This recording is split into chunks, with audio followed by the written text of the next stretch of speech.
Hi guys, welcome back to our channel learn and fun.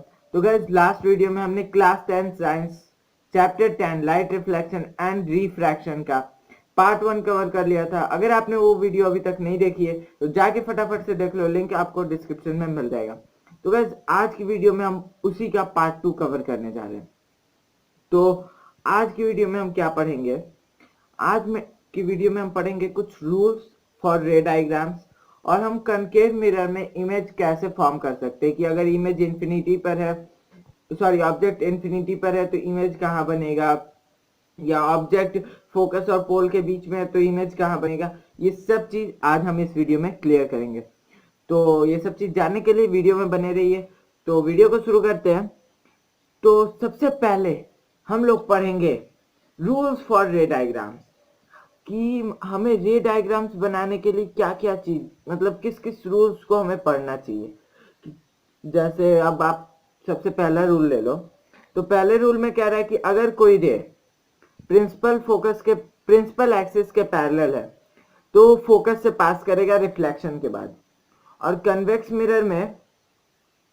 Mirror में हमें ऐसा दिखेगा कि वो फोकस से पास कर रहा है, क्योंकि कन्वेक्स मिरर में हमेशा इमेज वर्चुअल एंड डायरेक्ट बनता है। ओके, और अगर आपको कंफ्यूजन होता है कि कन्वेक्स मिरर कौन सा है, कौन सा कनकेव मिरर है, तो आप मेरी इससे पहले वाली वीडियो देख लो। उसमें मैंने सब चीज एकदम परफेक्टली बताई है कि कैसे हम कन्वेक्स मिरर समझ सकते हैं और कैसे कनकेव मिरर। तो अब बढ़ते रूल नंबर टू की ओर, जिसमें हमें बता रहा है a ray that passes through focus will become parallel to principal axis after reflection। मतलब जो हमारा रूल 1 था उसका जस्ट अपोजिट रूल है रूल 2। मतलब रूल 1 में हमने पढ़ा कि प्रिंसिपल एक्सिस के अगर कोई रे पैरेलल है तो वो प्रिंसिपल फोकस से जाएगी, और यहाँ हमें कह रहा है कि अगर कोई भी रे प्रिंसिपल फोकस से पास कर रही है तो वो प्रिंसिपल एक्सिस के पैरेलल जाएगी। ओके, तो अब बढ़ते हैं हम अपने रूल 3 की ओर। तो रूल 3 में है गाइस, रूल 3 कुछ ज्यादा बड़ा या कुछ खास नहीं है, ये बहुत ही मस्त रूल है और बहुत ही आसान। A ray that passing through a center of curvature will return back or come back with same path after reflection। मतलब कि सेंटर ऑफ कर्वेचर से अगर कोई रे पास करेगी तो सेंटर ऑफ कर्वेचर से ही वो बैक हो जाएगी, और कन्वेक्स मिरर में हमें ऐसा लगेगा कि वो सेंटर ऑफ कर्वेचर से पास की और सेंटर ऑफ कर्वेचर से रिफ्लेक्ट हो गई वापस से, और वो उसी पाथ पे रिफ्लेक्ट हो गई, ये नहीं कि दूसरे पाथ पे। और रूल 4 तो आप सब जानते ही हो, angle of incidence is equal to angle of reflection. तो अब जिस वीडियो के लिए आप लोग इसमें आए हो, image formation by concave mirror, उसे हम शुरू कर ही देते हैं। तो image formation by concave mirror में हमें 6 केसेस पढ़ने हैं। तो मैंने एनसीईआरटी प्रीफर किया, तो ये मैं एनसीईआरटी के वे में चला हूं, और एसचान में जस्ट इसका अपोजिट दिया हुआ है, बट आप जैसे चाहो वैसे पढ़ सकते हो। तो केस 1 में क्या रहा है एनसीईआरटी में कि ऑब्जेक्ट इंफिनिटी पर है, तो ऑब्जेक्ट इंफिनिटी पर रखा है तो इमेज कहां बनेगा। और यहाँ मैंने जो बोला अभी आपको कि एसचान में अपोजिट दिया हुआ है, यहाँ मेरे अपोजिट का मतलब है कि मैं जो केस 1 ले रहा हूं उसमें वो केस 6 दिया हुआ है। ओके, और जो मैं केस 2 लूंगा वो केस 5, इस वे में अपोजिट है। ये नहीं कि मतलब जो मैं बताऊंगा वो पूरा उल्टा हो जाएगा कि फोकस पे ना बन के कहीं और इमेज बनेगा। ओके, तो बढ़ते हैं केस नंबर 1 की ओर।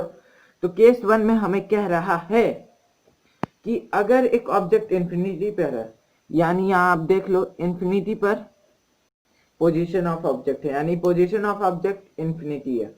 ठीक है, एकदम दूर कहीं इमेज ऑब्जेक्ट रखा हुआ है और उसके सामने मिरर रखा हुआ है, तो हमारा पोजीशन ऑफ इमेज कहां बनेगा? तो पोजीशन ऑफ इमेज रहेगा हमारा फोकस पे। क्यों? देखो गाइज, इंफिनिटी पे बना है तो इस पे से जितनी भी लाइट रेज आएंगी वो सब रिफ्लेक्ट होंगी और सब पैरेलल होंगी प्रिंसिपल एक्सिस के, तो सब रिफ्लेक्ट होके फोकस पर आएंगी और इमेज एकदम फोकस पे बनेगा।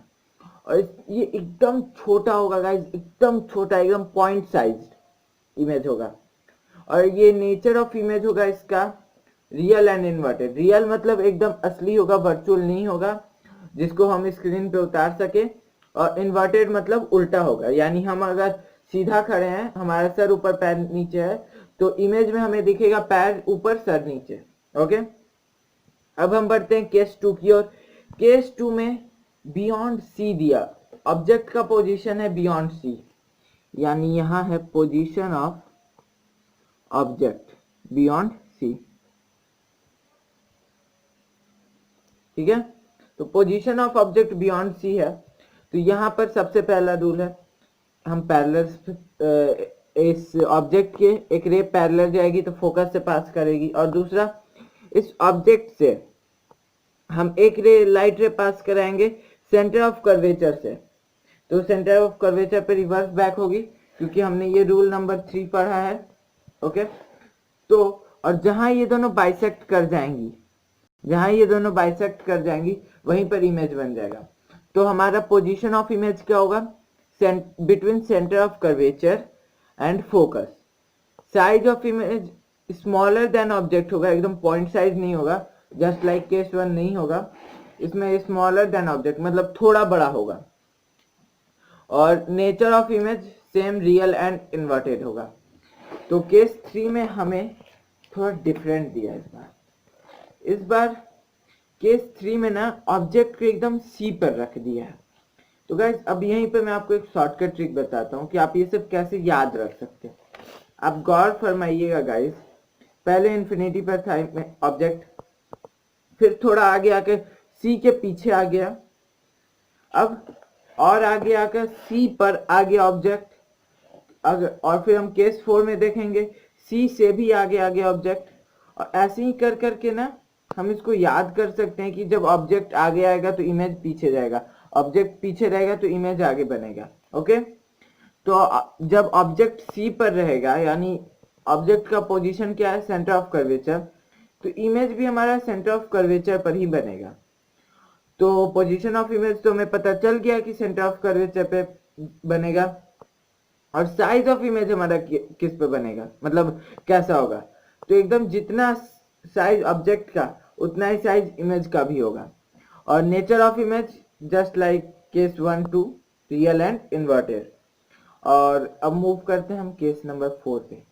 तो मैंने कहा कि अभी देखिए, अभी ये सेंटर ऑफ कर्वेचर पे था, अभी ये मूव हो चुका है सेंटर ऑफ कर्वेचर से थोड़ा आगे, और देखिएगा साइज धीरे धीरे ऑब्जेक्ट का घटते जा रहा है। यहाँ पे जब इंफिनिटी पे था ऑब्जेक्ट तो इसका साइज बहुत बड़ा था, सी से पीछे आया तो थोड़ा छोटा हो गया ऑब्जेक्ट, और सी पर आया तो ऑब्जेक्ट उससे भी थोड़ा छोटा हो गया, और इमेज मतलब इमेज का साइज बढ़ता जा रहा है, ऑब्जेक्ट का साइज घटता जा रहा है, या ऑब्जेक्ट का साइज नहीं घट रहा है, आप कह सकते हैं कि इमेज का साइज बड़ा बनता जा रहा है। ओके, अब केस 4 में हमें दिया हुआ है when object is between C and F, centre of curvature and focus. तो ऑब्जेक्ट जब सेंटर ऑफ कर्वेचर और फोकस के बीच में रहेगा तो सबसे पहला हम लाइट रे पास कराएंगे, उसके एक पैरेलल रे जाएगी और जो कि फोकस से पास होगी, और एक सेंटर ऑफ कर्वेचर से जाएगी जो सेंटर ऑफ कर्वेचर से रिटर्न बैक आ जाएगी। ओके, तो इसका पोजीशन ऑफ इमेज कहाँ है, का मतलब इमेज कहाँ बनेगा, तो बियॉन्ड सी बनेगा। साइज ऑफ इमेज कैसा होगा, यहाँ पे साइज इमेज का ऑब्जेक्ट से ज्यादा होगा गाइस। और नेचर ऑफ इमेज मतलब just like case 1 2 and 3 real and inverted. Okay, तो case number 5, last second case, when object is at focus F. तो यहाँ पोजीशन ऑफ ऑब्जेक्ट है एफ, हमने अभी देखा सेंटर ऑफ कर्वेचर और फोकस के बीच में था, अब धीरे धीरे ऑब्जेक्ट आगे बढ़ता जा रहा है, अब आ गया फोकस पे। ओके, तो फोकस पे हम फिर से लाइट रे पास कराएंगे एक पैरेलल, और वो रिफ्लेक्ट होगी फोकस से, और सेंटर ऑफ कर्वेचर से हम पास कराएंगे जो कि सेंटर ऑफ कर्वेचर से ही रिफ्लेक्ट होगी, और ये हमें बताएगा कि इमेज कहाँ बनेगा। हमने जब ये ऐसा लाइट रे पास किया तो हमने देखा कि ये कहीं बाइसेक्ट ही नहीं हो रही है, ये दोनों रे एकदम पैरेलल जा रही हैं। इसका मतलब कि इमेज इंफिनिटी पे बनेगा, एकदम दूर कहीं जाके बनेगा। तो पोजीशन ऑफ इमेज क्या रहेगा, एट इंफिनिटी। साइज कैसा होगा, साइज ने इसका गाइस बड़ा होगा ऑब्जेक्ट से, हाईली इनलार्ज। और nature just like case 1 2 3 4 real and inverted.